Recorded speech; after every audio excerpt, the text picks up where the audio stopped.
As you now know, when we as a consciousness move beyond the world of the senses in this three-dimensional reality, we can tap into frequencies that carry specific information beyond the vibration of matter and the speed of light. When this happens, the brain processes extremely high amplitudes of energy. Time and time again, we've measured and observed this phenomenon in our advanced students' brain scans. You've also learned that when there is an increase in energy in the brain, there will always be an increase in consciousness and awareness, and vice versa.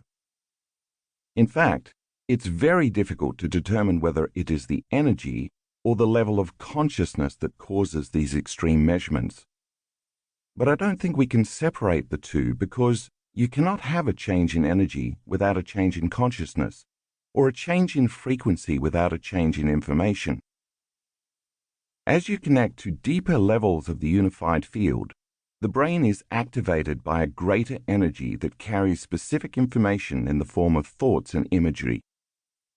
The brain then literally tracks and records this profound inner event, and to the person having the experience, whatever is happening in their mind seems more real than any past external event. In that moment, the increased energy in the form of a profoundly powerful emotion captures all the mind's attention.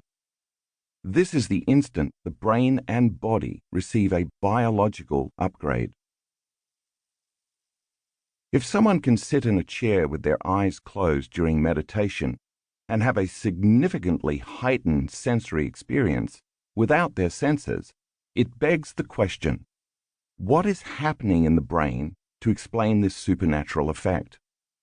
To the person having the experience, despite the fact that they're sitting still, it seems more real than any other experience, determined by their senses, that they've ever had. This begs more inquiry. How can we have a fully amplified sensory experience without our senses? What are the specific functions of the brain and body that translate interactions with the quantum field into profound inner experiences? In other words, if we can interface with a more coherent field of information, which then creates such stimulating inner events, there must be a neurological, chemical, and biological explanation for such supernatural occurrences. What are the unique systems, organs, glands, tissues, chemicals, neurotransmitters, and cells involved that could give rise to such intensely profound experiences?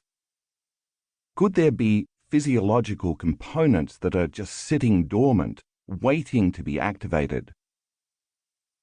4 states of consciousness will help provide a framework for the information in this chapter.